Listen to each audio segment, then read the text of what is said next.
दोस्तों, आपके जीवन में कभी कभी आप ऐसे काम कर लेते हो जो करने में तो बहुत ही ज़्यादा मज़ा आता है, लेकिन करने के बाद आपको अपने ऊपर ही बहुत ही ज़्यादा गुस्सा आता है। अपने जीवन को लेके बहुत ही ज़्यादा चिंतित हो जाते हो।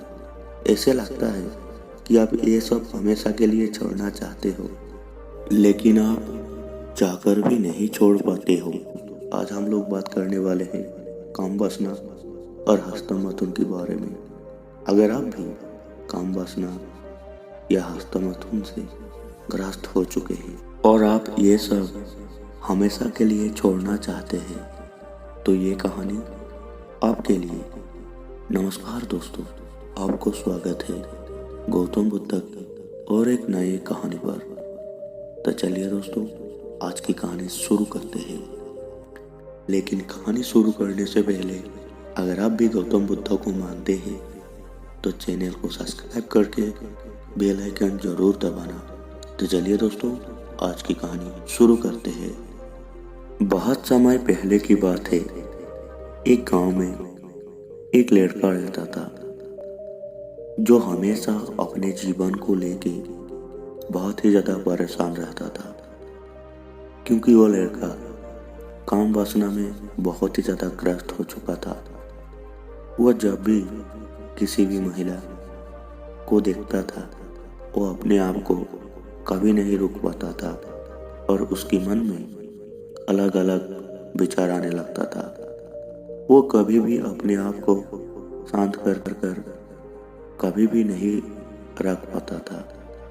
उसके मन में हमेशा उल्टा सीधा गलत विचार आता रहता था, जिसके कारण वो बहुत ही ज़्यादा परेशान रहता था। वो ये सब हमेशा के लिए छोड़ना चाहता था, लेकिन वो चाहकर भी ये सब नहीं छोड़ पाता था, जिसके कारण वो बहुत ही ज़्यादा परेशान हो चुका था अपने जीवन को लेके। वो हमेशा चाहता था कि मैं ये सब भूलकर एक नए जीवन की शुरुआत करूं और जीवन में आगे बढ़ सकूं। उस गांव में उसका जितना भी दोस्त था, सब लोग अपने परिवार को मदद करता था और अपने परिवार की खेतीबाड़ी के कामों में भी हाथ बटा रहा था, जिससे कि उनकी सारा दोस्त जीवन में बहुत ही ज़्यादा आगे बढ़ चुका था और ये बहुत ही ज़्यादा पीछे रह चुका था, जिसके कारण ये हमेशा अपने आप पर ही बहुत ही ज़्यादा गुस्सा हो जाता था और ये चाहता तो था कि मैं भी जीवन में कुछ बड़ा करूं, जीवन में आगे बढ़ूं, लेकिन वो चाहकर भी कुछ नहीं कर पाता था, क्योंकि उसकी शरीर पर ऊर्जा की बहुत ही ज़्यादा कमी हो चुका था, जिसके कारण वो कुछ काम करने जाता तो था, लेकिन वो उस काम को ज़्यादा देर नहीं कर पाता। ऊर्जा खत्म होने के कारण उसके मन में एक आलस और एक परेशानी दिखाई देता था, जिसके कारण वो कभी भी अपने काम को ज़्यादा देर तक नहीं कर पाता था और वो बहुत ही जल्द थक जाता था, जिसके कारण वो वापस अपने घर आ जाता था और बिस्तर पर सो जाता था। उसका दिन हमेशा ऐसा ही गुजर रहा था। वो अपने आप को हमेशा कोसते रहता था और जीवन में आगे बढ़ने के लिए कुछ नहीं करता था। दिन ऐसे ही गुजरता गया। एक दिन की बात है, उसने सुना कि पास के गांव में गौतम बुद्ध आने वाला है और जीवन के बारे में कुछ प्रवचन देने वाला है। उसने सुना था गौतम बुद्ध के पास सारे प्रश्न का उत्तर होता है और वो सबके जीवन का समस्या समाधान कर देता है। तो उसने भी सोचा, शायद मेरा भी जीवन का समस्या समाधान कर देगा। ये सब सोच के वो सीधा पास की गांव में पहुंच गया और उसने जाकर देखा कि गौतम बुद्ध प्रवचन शुरू कर दिया था। तभी उसने सोचा, मैं भी इन गांव वालों के पीछे खड़े हो जाऊं और गौतम बुद्ध की प्रवचन समाप्त होने का इंतजार करूं। थोड़ी देर बाद जब गौतम बुद्ध का प्रवचन समाप्त हुआ और वो सीधा गौतम बुद्ध के पास पहुंचा और गौतम बुद्ध से पूछा, गुरुदेव, मैं अपने जीवन में बहुत ही ज़्यादा परेशान हूँ। मैं काम वासना और हस्तमैथुन में इस तरह ग्रस्त हो चुका हूँ कि मैं इससे हमेशा के लिए निकलना चाहता हूँ, लेकिन मैं चाहकर भी नहीं निकल पाता हूँ। गुरुदेव, आप ही मुझे अपने जीवन में आगे बढ़ने का कुछ मार्ग दिखाइए गुरुदेव, नहीं तो मेरा जीवन यूं ही समाप्त हो जाएगा और मैं जीवन में कुछ नहीं कर पाऊंगा। गुरुदेव, आप ही मुझे कुछ मार्ग दिखाइए। उस लड़के का बात सुनकर गौतम बुद्ध मुस्कुराने लगा और उस लड़के से कहा, तुम्हारे शरीर में एक अच्छी चीज है और वो ये है कि तुम जानते हो ये सब अच्छे चीज नहीं है और इससे तुम्हारे शरीर को बहुत ज़्यादा भारी नुकसान हो रहा है। इसका मतलब ये है कि तुम इसे हमेशा के लिए छोड़ना चाहते हो, तो इसलिए तुम इससे बहुत जल्द बाहर निकल जाओगी। काम वासना कोई गलत चीज नहीं है, ये सभी में होता है और इसी से संसार आगे बढ़ता है, तो ये गलत कैसे हो सकती है? यहाँ पर तुझे खुद ही अपने जीवन का जिम्मेदारी लेना होगा। तुम्हें तुम्हारे मन में चलने वाला हर विचार का जिम्मेदारी लेना होगा, तभी तुम इन सभी विचार से निकल पाओगी। जब तक तुम अपने विचारों पर ध्यान नहीं रखोगी, तब तक तुम अपने इन आदत से दूर नहीं हो सकते हो। देखो पुत्र, हमारी समाज में बचपन से इस विषय पर दूर रखा जाता है, जिससे सभी के भीतर इसको जानने का जिज्ञासा पैदा होता है और जिस समाज पर तुम रह रहे हो उसे इस तरह प्रस्तुत किया जाता है जैसे यही जीवन का एकमात्र लक्ष्य है और इसी कारण तुम और तुम्हारे जैसे लाखों बच्चे इस आदत से परेशान होंगे। अगर बचपन से तुम्हें इन सभी बातों का पता होता कि क्या गलत है और क्या सही है, तो शायद इस तरह का स्थिति कभी नहीं आती।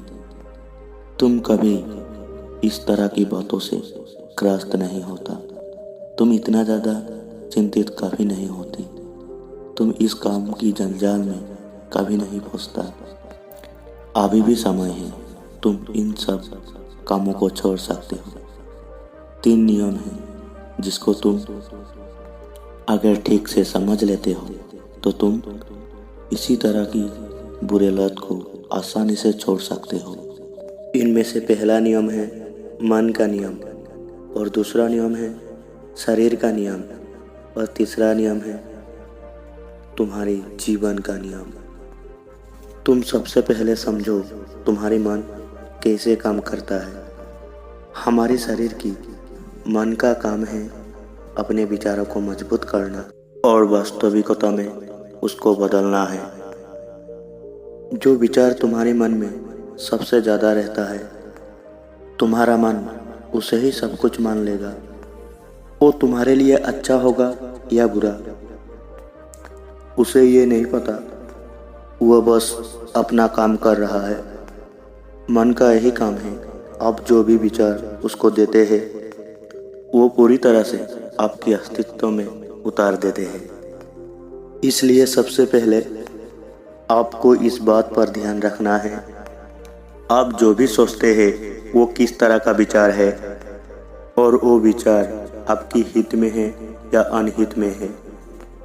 अगर तुम इतना ध्यान रखते हो तो तुम्हारे मन में कुछ दिनों बाद ऐसे गंदे विचार कभी नहीं आएगा। और अगर कोई गंदे विचार आपके मन में आते भी है, आप उसको वहीं पर रुककर अपने आप को पूछो, क्या ये मेरे जीवन के लिए सही विचार है?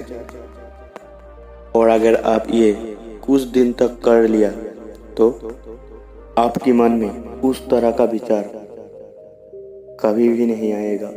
जीवन में इन सभी बुरी आदत को छोड़ने का दूसरा नियम है शरीर का नियम।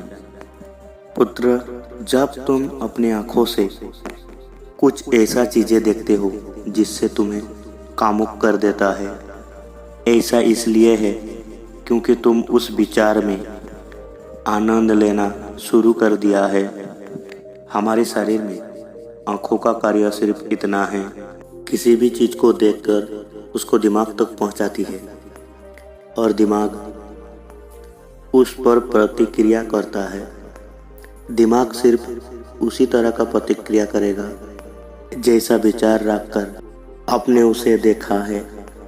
अब तुम ये सोच रहा होगा, कुछ ना देखने के लिए बोलूं। नहीं, ऐसा नहीं है पुत्र, बस तुम्हें यहाँ इतना सा बदलाव करना है। जब तुम्हें कुछ ऐसा दिखाई दे जो तुम्हारे मन में कामुक पैदा कर रहा है, बस तुम्हें अपने विचार की दिशा बदल कर देखना है। पुत्र, जब तक तुम इस शरीर का आदर मान नहीं करोगी, जब तक तुम अपनी गलत भावना की दिशा नहीं बदल सकती, कई भी प्रयास कर लेना, तुम इस गंदे आदतों से नहीं निकल पाओगी। तुम्हें यह समझना होगा, जैसा तुम्हारा शरीर है ठीक ऐसा ही दूसरों का भी शरीर है। अगर कोई तुम्हारी इच्छा के बिना तुम्हारे शरीर को स्पर्श करेगा तो तुम्हें कैसा लगेगा? इसमें चाहे कोई स्त्री हो या कोई पुरुष, सब बराबर है। जब तक तुम अपने शरीर का आदर नहीं करोगी, तब तक तुम दूसरों की शरीर के बारे में गलत ही विचार पैदा करते रहोगी। आज से अपना और दूसरों की शरीर का मान सीखो। अब तीसरा नियम, जीवन का नियम। देखो पुत्र, हमारे दिमाग एक समय में एक विचार पर काम कर सकता है।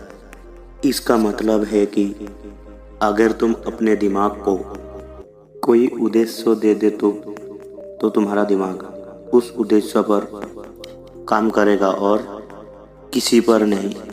जब तक तुम्हारे जीवन का उद्देश्य नहीं होगा, तब तक तुम जीवन में कभी सफल नहीं हो पाओगे, और जब तक तुम सफल नहीं हो पाओगी, तब तक तुम्हारे मन में ऐसे ही गंदे विचार हमेशा आते रहेगा। इसलिए अपने जीवन में कई लक्ष्य और उद्देश्य बनाओ और उस पर काम करो, तो भी तुम्हारे मन में ऐसा विचार कभी नहीं आएगा। और जो इंसान अपना समय को बर्बाद करता है, उस इंसान का जीवन हमेशा इन्हीं सब गंदे विचार को सोचते सोचते बर्बाद हो जाता है और वो इंसान जीवन में कभी आगे नहीं बढ़ पाता है। इसीलिए पुत्र, मैं आपको हमेशा कहता हूँ, तुम्हारा समय बहुत ही मूल्यवान है। इसे कभी ऐसे गलत चीज़ों पर बर्बाद मत करो। अगर तुम्हारा समय एक बार तुम्हारे हाथ चला गया तो वो समय कभी तुम्हारे पास वापस लौट कर नहीं आएगा। इसलिए तुम्हारे समय को काम पर लगाओ और जीवन में आगे बढ़ो।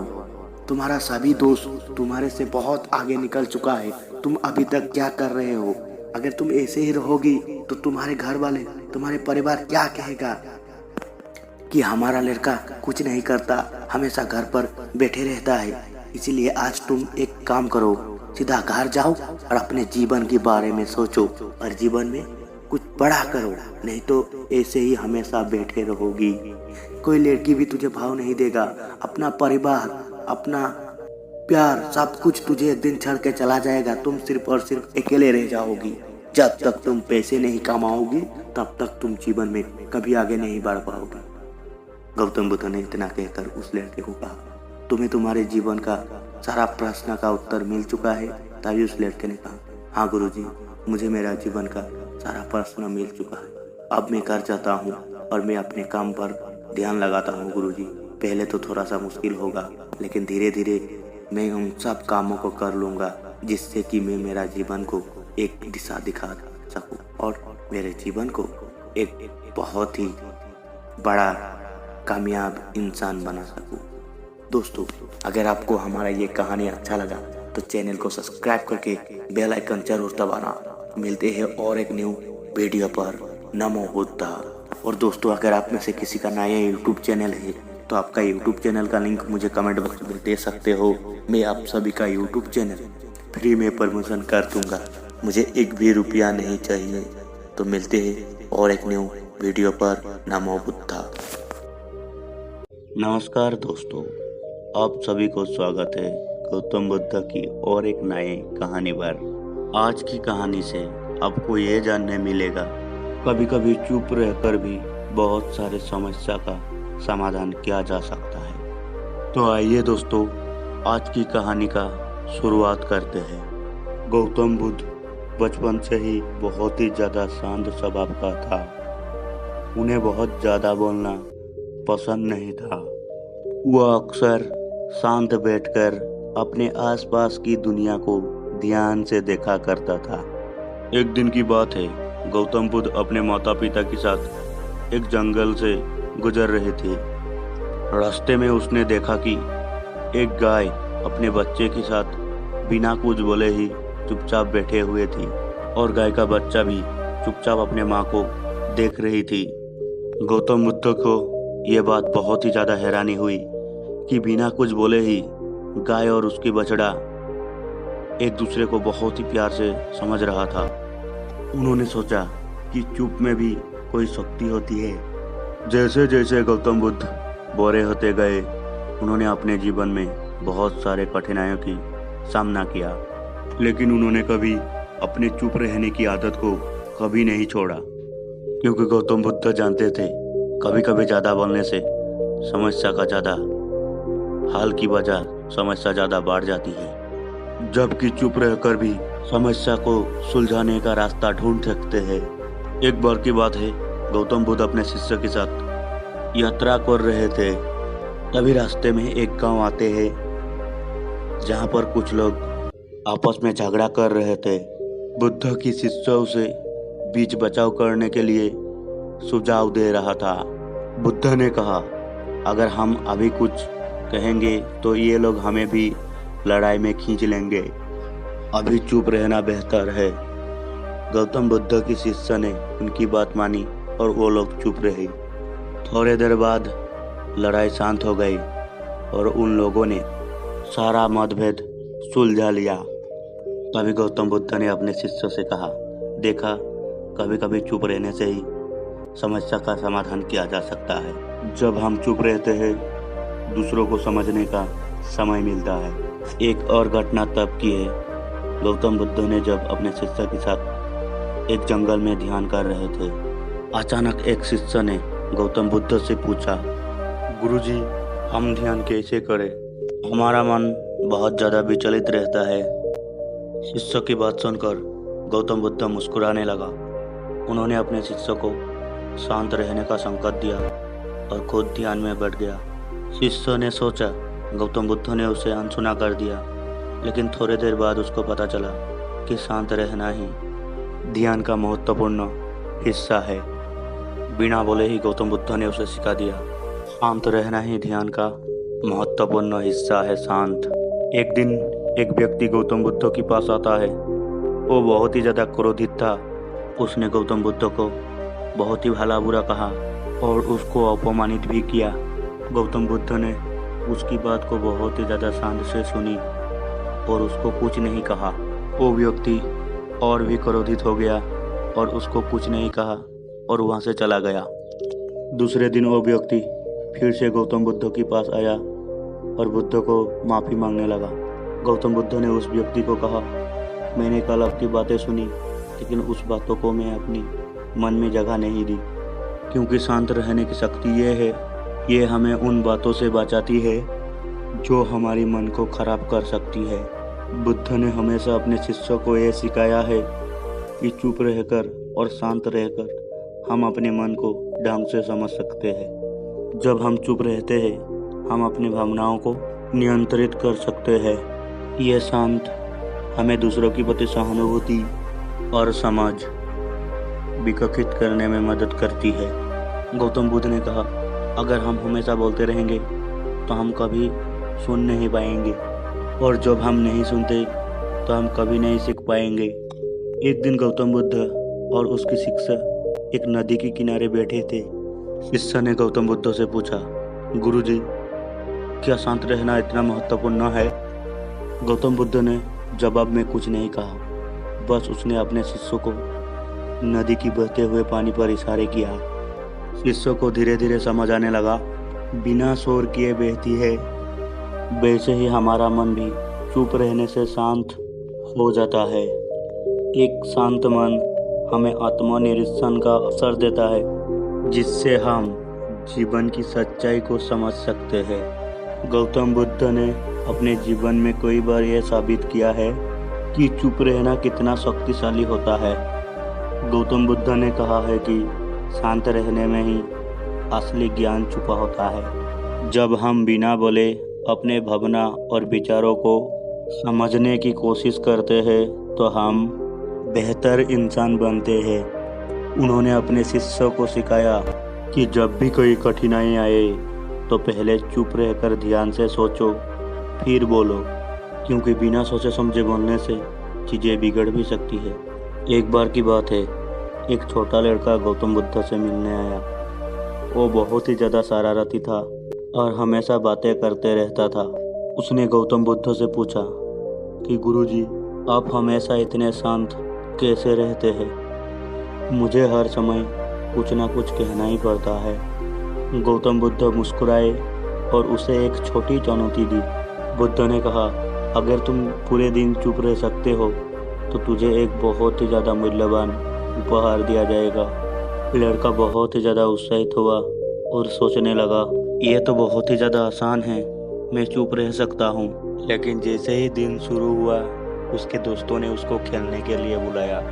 उसको बोलने की मन हुआ, लेकिन उसको बुद्ध की चुनौती याद है, इसलिए वो चुप रहा। फिर उसने देखा कि उसके भाई बहन झगड़ रहे थे और वो बीच में कूदकर उन्हें शांत करना चाहता था, लेकिन उसने फिर से खुद को शांत किया और थोड़ी देर चुप रहे। दिन खत्म होने के बाद वो बुद्ध के पास गया और बोला, गुरुजी, मैंने पूरा दिन बिना बोले ही गुजार दिया, अब मुझे मेरा इनाम चाहिए। गौतम बुद्ध ने उसे एक सुंदर कांच का टुकड़ा दिया और बोला, ये इनाम सिर्फ तुम्हारे धैर्य का प्रतीक है, असली इनाम तुझे अंदर से मिलेगा। शांत रहकर तुम्हें ये सिखाया कि बोलना हमेशा ज़रूरी नहीं है। जब हम चुप रहते हैं तब हम हमारे मन को गहराई से समझ पाते हैं। ये सुनकर लड़का को सच्ची खुशी महसूस हुई। उसने सीखा कि चुप रहकर भी वो दूसरों की मदद कर सकता है और खुद को बेहतर समझ सकता है। गौतम बुद्ध की और एक कहानी है उसकी शिष्य के साथ, जो बहुत ही ज़्यादा बोलता था और हमेशा किसी न किसी बातों में उलझ जाता था, किसी के साथ झगड़ा भी कर लेता था।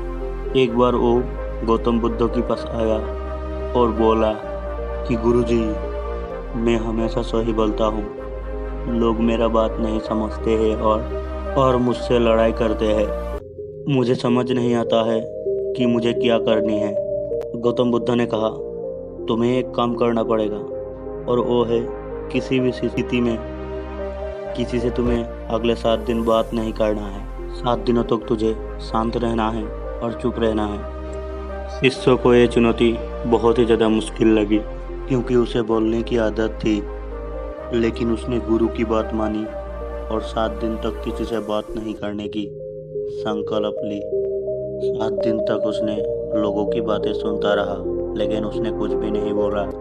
इन 7 दिनों में उसने एक चीज़ महसूस किया, जो लोग उससे लड़ती थी वो लोग खुद ही अपने गलती मान लेता था।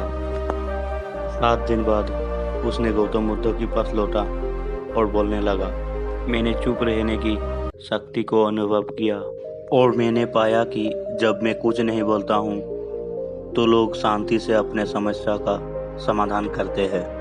शांत रहकर मैंने यह सीखा कि कई बार हमारा बोलना ही समस्या को और ज़्यादा बढ़ा देते हैं। गौतम बुद्ध ने कहा, यही शांत रहने की असली शक्ति है। जब हम चुप रहते हैं तो ना केवल हम खुद को समझ पाते हैं और दूसरों को भी अपने आप को समझने का मौका देते हैं। इसीलिए चुप रहकर भी कभी कभी समस्या का समाधान करना चाहिए। एक बार की बात है, गौतम बुद्ध अपने शिष्य के साथ एक जंगल से गुजर रहे थे। तभी अचानक उनके साथ एक शेर आ जाती है। शिष्य डर गए और वहाँ से भागने लगा, लेकिन बुद्ध ने एकदम शांत होकर शेर की ओर देखा और अपना जगह से हिले नहीं। शेर भी अपनी जगह ठहर गया। शेर थोड़ी देर बुद्ध की शांत आंखों में देखा और वहाँ से चला गया।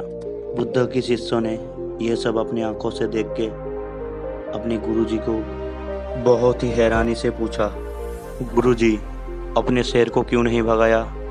अब थोड़ी देर शांत में क्यों रुक गए?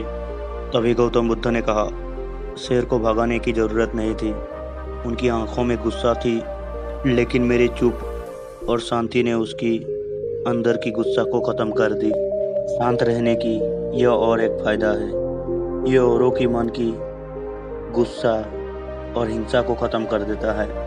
शिष्यों ने इस घटना से सीखा, कभी कभी हमारे चुप रहना ही किसी की समस्या का समाधान होता है। हम हमेशा बोलकर नहीं, कभी कभी चुप रहकर भी बड़े बड़े समस्या का समाधान कर सकते हैं।